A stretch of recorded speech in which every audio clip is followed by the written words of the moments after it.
There are moments in our lives when everything that once made sense begins to unravel. The plans we held tightly to no longer yield satisfaction. The routines we once embraced feel hollow. This disorientation is not necessarily a sign of collapse, but rather of transformation. The universe, or more accurately, the deeper patterns of the psyche, may be signaling a shift, a redirection of the self toward a new life path that aligns more closely with your inner truth. When this happens, the first sign is often disruption. What once flowed effortlessly now resists. Events misalign, people leave, opportunities dry up. But this chaos is purposeful.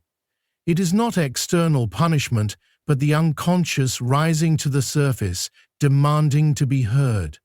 The psyche, when ignored, will break through routine in order to call the conscious mind into a deeper dialogue with meaning. What appears to be external sabotage may in fact be the internal world seeking reorientation.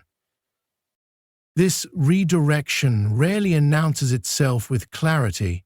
Instead, it arrives through subtle symbols, coincidences that seem too personal to be random. You begin to notice patterns. A name you keep hearing, a book that falls off the shelf at just the right moment, a stranger who says something that perfectly mirrors your internal struggle. These are not tricks of chance. They are what psychologists call synchronicities, moments where the inner world and outer world appear to align meaningfully. These events occur more frequently when the psyche is nearing a critical threshold of transformation. They serve as invitations, glimpses of a deeper order attempting to guide your attention. The more you notice them, the more they seem to appear. It is as though the unconscious begins to speak in its native language of symbol and meaning, urging the ego to follow the unfamiliar path. But to follow that path requires confronting something most people spend their lives avoiding: the shadow. The shadow is made up of all the parts of ourselves we reject, deny, or suppress. Our fears, desires, traumas, and impulses that contradict the image we hold of ourselves. When the universe is shifting you into a new life direction, the shadow becomes unavoidable. Old emotional patterns resurface. You find yourself acting in ways that surprise or disturb you. This is not regression, it is invitation. These moments reveal the unhealed parts of your psyche that must be integrated for growth to occur. The life path ahead of you requires wholeness, not perfection. Integration of the shadow is the only way forward. The discomfort you feel is the only way forward. The discomfort you feel is the psyche urging you to reclaim what you've cast out and make it conscious. This process does not feel like clarity. It feels like tension. One part of you wants to retreat into the familiar, to repeat what is known and safe. Another part of you is drawn, compulsively, even irrationally, toward something unknown. This tension is the hallmark of transformation. You are standing between two realities, the life you've lived and the life you are being called to live. The anxiety, the doubt, the grief of letting go, all of it is real, but so is the anticipation, the pull, the sense that somewhere just beyond your current vision, a deeper version of you is waiting. This is not sentiment, it is structure. The psyche evolves through opposites. Tension between old identity and emerging self is the very engine of growth. Without it, no transformation is possible. In this transition, your external world may reflect inner disintegration. Friends may grow distant. Careers may collapse. Goals that once motivated you may now seem meaningless. But this void is not failure, it is space being cleared. Before something new can enter, the old must be removed. The psyche works through cycles, and death always precedes rebirth. If you feel like you're losing control, That is because you are. But what you're losing is not your true self. It is the false self you constructed to survive a version of life that no longer serves you. This unraveling is sacred. It is the precondition for reformation. Many people will try to interpret this phase as a problem to be fixed. They'll offer advice, urge you to be practical, to move on, to get back to the way things were. But the truth is, what is happening to you is not illness. It is initiation. You are not broken, you are being broken open. The new path ahead of you does not need to be built from scratch. It already exists in potential within you. The work is not to force it into existence, but to surrender to its unfolding. You are not meant to control this process. You are meant to cooperate with it. To walk this path requires courage, not the absence of fear, but the willingness to face it. The psyche does not evolve through comfort. It evolves through conflict, discomfort, and revelation. You must be willing to let parts of your identity die. You must be willing to question everything you thought you knew.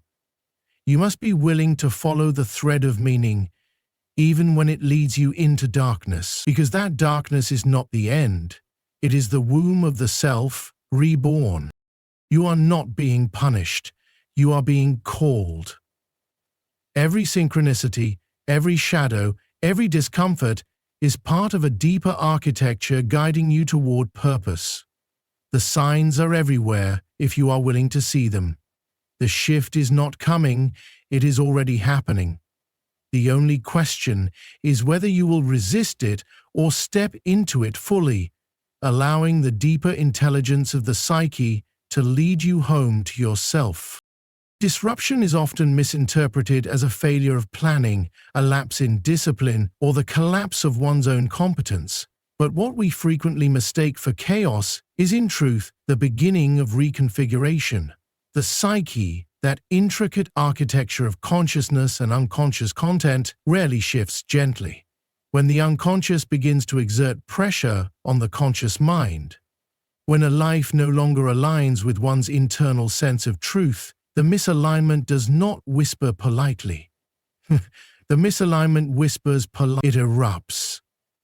The projects that once held your attention dissolve into apathy. The people around you become foreign, their conversations dull and shallow, their values misaligned with what you can no longer pretend to accept.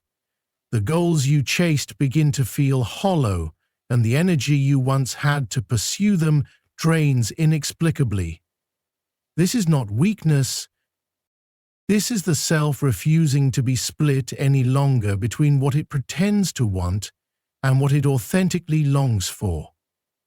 The structures you built, social, emotional, intellectual, begin to strain under the weight of your internal contradiction. And rather than bolster them further, the psyche begins dismantling them, often without your permission. The conscious ego is stunned. It pleads for control, attempts to recalibrate old routines, returns to old plans, but something deeper resists with increasing force. That resistance is not sabotage, it is intelligence. It is the knowing within you that the path you've walked was never yours in the first place, or perhaps no longer is. This inner conflict manifests externally through disruptions that feel punitive but are deeply transformative. Jobs are lost, relationships end, identities dissolve. But these are not random misfortunes. They are mirrors. They reflect the internal contradiction that can no longer sustain itself under the weight of repression. The psyche begins tearing down what no longer serves as a viable container for meaning. And when this happens, the disruption becomes not just inevitable, but essential. You are not failing, you are being realigned. The internal chaos is the psyche's response to a life that is too small, too shallow, or too false to house the totality of who you are becoming. You are being pulled, not pushed, into a version of life that has not yet fully formed. And because that new structure remains out of sight, the mind responds with fear. We call this anxiety, depression, existential dread, but underneath those labels is the simple truth that your life is no longer in agreement with your soul. The rational mind attempts to make sense of the breakdown. It assigns blame. Maybe you weren't productive enough. Maybe you failed to keep up. Maybe you're too lazy, too distracted, too emotional. But what if none of that is true? What if this unraveling is not your fault, but your calling? The truth is that most people do not change willingly.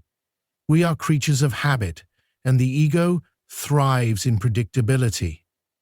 So when disruption comes, it is often the only language the unconscious has left to use. It speaks through the dismantling of what no longer works. It speaks through sleeplessness, exhaustion, tension, and the feeling that life is somehow unreal. These are not signs of mental illness, but signs that the life you constructed has outlived its psychological validity. The inner voice that used to be quiet has become loud, not out of defiance, but because you stopped listening. You stopped negotiating with your own depth. And now that depth has decided to act, with or without your permission. It's important to understand that the psyche is not punitive. It is purposeful. When it begins to unravel your circumstances, it is not doing so out of cruelty, but necessity. Think of an acorn that resists the cracking of its shell. It sees the rupture as death, unaware that the shell must break for the oak to grow. So it is with the self. The breakdown is the breakthrough. The disruption is not the end. It is the beginning. But the ego mourns what it loses. It clings to broken relationships, expired dreams, outdated identities. And the more it clings, the more painful the transformation becomes. The ego does not want to die, even though the self longs to evolve.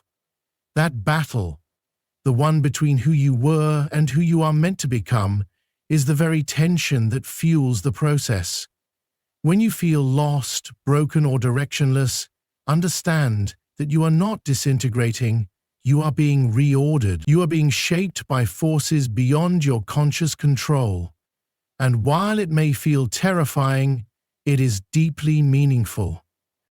In moments like these, we are invited to stop treating disruption as failure and begin to see it as initiation.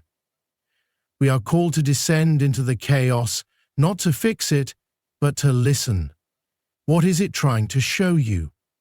What parts of your identity are you being asked to shed? What truths have you ignored for so long that the only way they could emerge was through collapse? These are not abstract questions, they are psychological imperatives, and how you respond to them determines not just how you survive the disruption, but how you are transformed by it. There is no formula for navigating this terrain. There is only the willingness to remain conscious within it, to pay attention, to stop numbing, to resist the urge to patch things up too quickly, to make things normal again. Because the truth is, the old normal was part of the problem, and the new life that is trying to emerge through this rupture will not resemble what you left behind. It will be richer, more complex, more authentic. But it requires you to trust the process of destruction. It requires you to allow the ground to shift beneath you and to understand that this shifting is not the end of your story. It is the precondition for everything true that will come next. Patterns emerge not simply because we are creatures of habit, but because repetition gives us the illusion of safety. The human psyche, with its complex network of memory, instinct, and projection, seeks out the familiar, even when it is destructive.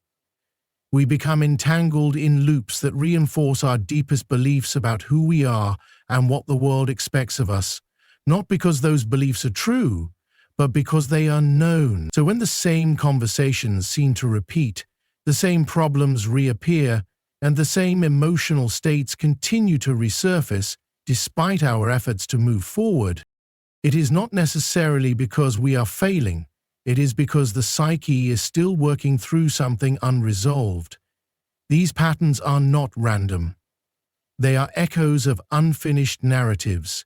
The relationships we attract, the environments we return to, and even the thoughts we struggle to silence all speak to something deep within us that has not yet been integrated. We often describe these experiences as being stuck, as if life has placed us on a loop, but in truth, it is our unconscious that refuses to release its grip on what has not yet been understood.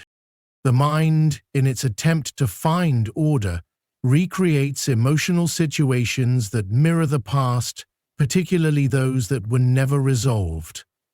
We are pulled again and again toward the places where we were hurt, not because we want to suffer, but because there is something there that still needs attention. And so life becomes cyclical. The same types of people appear in different faces. The same frustrations erupt under different circumstances. The same fears are triggered by new experiences. This is not a curse, nor is it punishment. It is an invitation to notice, to reflect, to engage. Until we recognize the pattern, we cannot transcend it, and even when we do recognize it, we are still faced with the challenge of transforming it. Recognition alone does not liberate us, because understanding something intellectually is not the same as resolving it emotionally or psychologically. The unconscious continues to repeat until the message is truly heard, and the message is almost always rooted in some fundamental misbelief about who we are. I am unworthy of love. I must earn affection. I must not speak my truth. I am unsafe unless I am in control. These core beliefs shape how we interpret reality, and because they operate below the level of conscious thought, we often live by them without ever questioning their origin. What makes this even more difficult is that our external environment tends to reflect our internal world. If we believe we are unworthy, we will gravitate toward people and situations that affirm that belief. We will tolerate behavior that aligns with our inner narrative.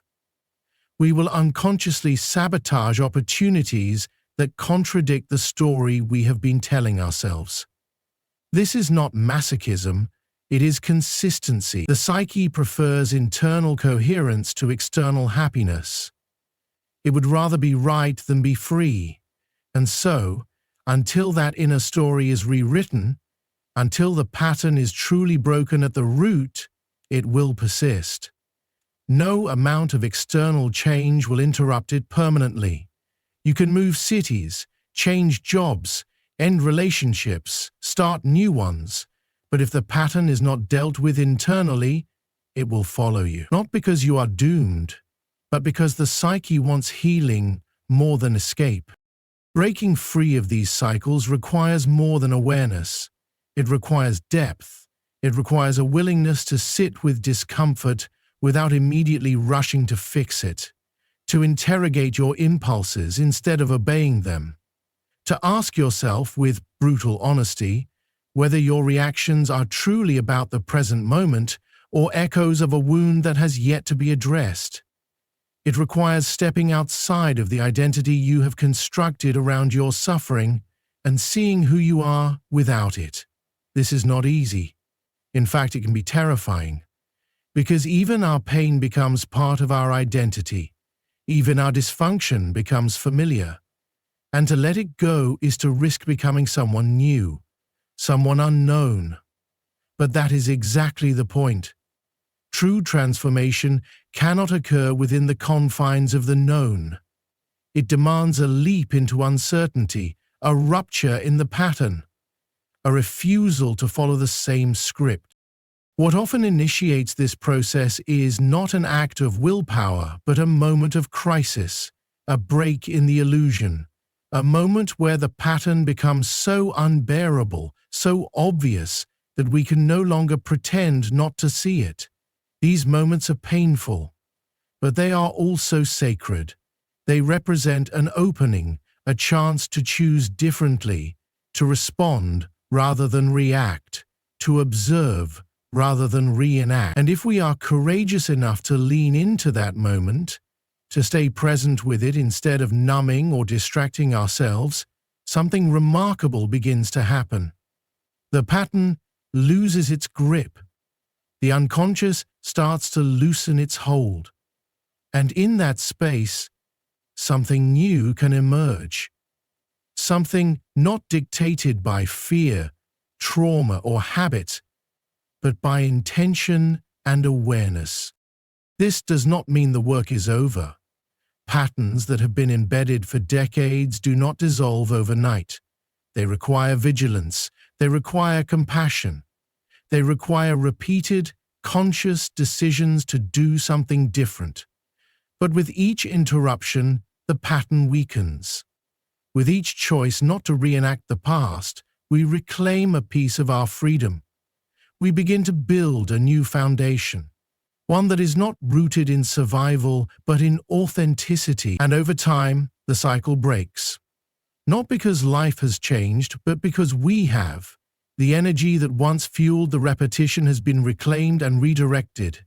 The need to repeat the wound has been replaced by the desire to create something new. And in that act of creation, we not only heal ourselves, we also begin to alter the very structure of our reality. Because when we change the internal pattern, the external world can no longer reflect the old narrative. It must shift in response. And that is how true transformation begins. Not with a dramatic event, but with the quiet, persistent refusal to repeat what no longer serves us. When your current life starts to feel misaligned with your deeper instincts, the friction between your inner and outer worlds becomes more noticeable, and it is often in this tension that the signs of transformation first appear. You might begin to experience restlessness that defies logical explanation. A career that once inspired you starts to feel hollow. A relationship you once clung to begins to drain you. The things you thought would bring you joy start to feel like obligations. What was once comfortable becomes restrictive. These are not merely moments of dissatisfaction. They are indicators that your unconscious mind is pushing against the structure of the life you've built, calling you towards something more aligned with your authentic self. This internal agitation doesn't come from boredom or entitlement, but from an inner self that no longer wants to play a role that doesn't fit. It's the first quiet rebellion of the soul, often misunderstood, often denied, but deeply telling. In these moments, external change seems threatening, but the true threat is internal stasis. The life you constructed might have served a purpose. It kept you safe, gave you structure, allowed you to survive, but what once served you can eventually stifle you. The very routines that once provided stability can become cages, and the more you try to ignore the signs, the more discomfort arises. Anxiety may creep in without clear cause. You might find yourself losing energy for things you used to pursue with passion. Sleep becomes irregular. Your body tightens, and your mind begins to spiral. These symptoms are not always pathological. They're signals. They're the psyche's way of sounding the alarm that something no longer fits, that you are attempting to live in contradiction to your truth, and that the cost of staying where you are is beginning to outweigh the fear of moving forward.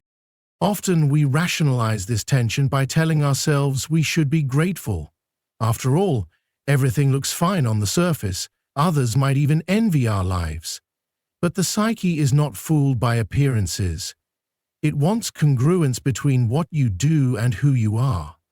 And when your actions, environment, or relationships are no longer in alignment with your evolving identity, that misalignment manifests as persistent inner resistance. It can show up as dread on Monday mornings, an inexplicable longing during moments of stillness, or an increasing discomfort with small talk and superficial interactions. These are not defects in your character. They are nudges toward greater depth. They are the psyche's attempt to initiate change before it's forced by crisis. This tension isn't always immediately disruptive. It can build slowly, subtly. You may carry on your daily life, fulfilling obligations, checking off boxes, smiling on cue, but underneath, something starts to tremble. You may even try to silence it with distractions, with overwork, with mindless entertainment, or with substances, but nothing seems to stick. The discomfort remains. That's because what you're experiencing isn't a passing mood. It's an evolutionary signal. The old structure is collapsing, and a new one has not yet taken shape. You are in the in-between, the liminal space between who you were and who you're meant to become. And while that space is disorienting, it's also sacred. It's where the real work begins. The psyche doesn't shift overnight. It resists change until the present becomes unbearable. And even then, it clings to familiarity like a lifeline. You may begin to ask deeper questions. What do I really want? Who am I beneath these roles? Why am I here? These questions may not have immediate answers, but asking them opens a door. The willingness to ask is a sign that the shift has already begun. You no longer want to be numb. You no longer want to play a role that denies your essence. And that desire, even if faint, even if frightening, is the seed of transformation. You may not know what's next, but you know this isn't it. And that clarity, painful as it is your compass. As this inner friction grows, you may start to shed. People who once felt like home begin to feel foreign. Conversations that once energized you now feel draining. Goals you once chased seem trivial. This is not regression. It is refinement. The unconscious is recalibrating your values, your priorities, your path. And while others may not understand, while they may question or resist your changes, the journey is not about them. It's about truth. It's about coherence. It's about becoming someone who no longer needs to pretend. That process is slow, uneven, and deeply human. It requires you to sit in discomfort, to grieve what you're leaving behind, to resist the urge to rush into the next thing just to escape the unknown. Because the unknown is where new patterns are born, and only by staying with the tension, by listening instead of numbing, by observing instead of reacting, can you begin to build a life that reflects who you really are. At the heart of this transformation is a call to integrity, not in the moral sense, but in the psychological sense. To live with integrity is to bring your outer life into alignment with your inner knowing. It is to stop performing and start being. And while the world often rewards performance, the soul only responds to truth. When you ignore that truth, you may succeed outwardly, but deteriorate inwardly. When you honor it, the path may be uncertain, but the inner world becomes coherent, and with coherence comes peace. Not the peace of passivity, but the peace of knowing you are finally living in alignment with what you are meant to become. When you're being shifted into a new life path, synchronicities start to emerge with such eerie consistency that denying them becomes more difficult than acknowledging them. These are not mere coincidences. They are patterned occurrences, reflections of a deeper psychological process where your unconscious mind aligned with the archetypal structures of meaning, begins guiding you toward the unknown with symbols and signs that appear in dreams, conversations, or moments of deep stillness. You might find that specific numbers, symbols, or people reappear in ways that feel significant. These events might at first seem subtle, like overhearing a phrase that perfectly reflects your current inner state, or stumbling across a book that addresses precisely what you've been struggling with internally. But the more they occur, the more they begin to feel like external reflections of an internal transformation, a movement of your psyche trying to communicate with you through the world around you. This is the language of the unconscious, and it does not speak in logic. It speaks in symbols, myths, and metaphors. When a significant internal shift is happening, the external world often echoes it in ways you can't plan or control. You might randomly meet someone who says exactly what you needed to hear, or a job opportunity falls into your lap the moment you finally let go of something toxic. These events are not purely magical in the superstitious sense, but psychological phenomena, the world acting as a mirror to your inner evolution. The psyche, when truly open to change, becomes sensitive to these patterns. What you notice, what draws your attention, changes. Your perception tunes itself to different frequencies, different meanings, and you begin to pick up threads of something larger pulling you in a new direction. These synchronicities often arrive when you're in a transitional phase, not quite who you were, but not yet who you will be. In that liminal space, the rational mind doesn't always have clear instructions, so the unconscious compensates with a flood of intuitive signals. The more you resist them, the louder they become. The more you lean in, the more frequent they appear. But synchronicity doesn't guarantee comfort. It rarely provides a linear roadmap. It offers glimpses, nudges, signs that you're not lost but rather being rerouted. And that sense of being rerouted is often accompanied by a strange blend of fear and clarity. You don't fully understand where you're going, but something deep within you recognizes that staying still would be a betrayal of your evolution. This process isn't always mystical. It can feel destabilizing, even overwhelming. Synchronicities challenge the rational ego that prefers control and predictability. But the deeper you go into your transformation, the more you begin to realize that certainty is not what your soul craves. Meaning is. And meaning often emerges from patterns you can't control or fully explain. It emerges when your inner world begins to harmonize with your external experience. That harmony may first appear in fragments, small validations that you're not imagining the shift, that something real is happening, even if you can't define it yet. You may be pulled to places you've never been before, drawn to new ideas or spiritual teachings, or feel a magnetic attraction to certain people whose presence seems inexplicably important. These aren't random encounters. They are part of the unfolding structure that's trying to guide you into the next stage of your life.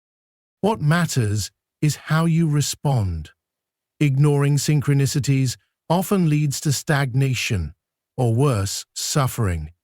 The psyche doesn't appreciate being dismissed. When the inner self calls for attention and is repeatedly ignored, it may turn that calling into anxiety, depression, or physical symptoms as a last resort. But when you acknowledge the signs, even if you don't yet know their full meaning, you step into alignment. You begin a dialogue with the unconscious. You treat your life not just as a set of tasks and obligations, but as a symbolic journey, one that unfolds moment by moment in ways both mysterious and instructive. You become a participant in your transformation rather than a passive bystander waiting for clarity. This participatory approach requires a deeper kind of listening, not just listening to people, but to life itself, to the timing of events, to the dreams that come uninvited, to the way your body reacts in certain places or around certain people. Your intuition sharpens. You learn to tell the difference between fear and instinct, between comfort and alignment, between what is safe and what is true. The more you live in accordance with this deeper intelligence, the more you realize that the signs have always been there. You were just too distracted or afraid to follow them. But once you begin to follow, something inside you relaxes, not because you have all the answers, but because you've finally stopped denying the questions. Synchronicity becomes the compass that doesn't point to a fixed location, but rather aligns you with the direction of your authentic self. And in this alignment, life begins to reorganize itself around your transformation. The people you need show up. The lessons you avoided confront you. The habits you outgrew dissolve. And while the ego may panic in the face of such unknowns, the soul is relieved, because the soul never wanted predictability, it wanted truth. And truth, when followed sincerely, always leads to growth, no matter how uncertain or uncomfortable that growth may be. This doesn't mean the path is easy, it means it's real, and real is always more powerful than easy, because it demands that you stop pretending, that you stop clinging, and that you finally trust the unfolding of something greater than your conscious plans. When life begins to shift in quiet, symbolic ways, it is not chaos knocking, it is meaning demanding to be seen. These moments ask for your attention, your courage, and your willingness to move beyond what's familiar toward what's true. The universe, or more precisely, your inner self, through the architecture of psyche and experience, is not trying to confuse you, it is trying to wake you up. To evolve is to become more whole, and wholeness requires us to listen, to observe, and to act in alignment with what resonates beneath the surface. The signs don't speak loudly, but they speak with precision. Pay attention, because the life that's waiting for you isn't found in control. It's found in response to the deep, symbolic rhythm of your becoming.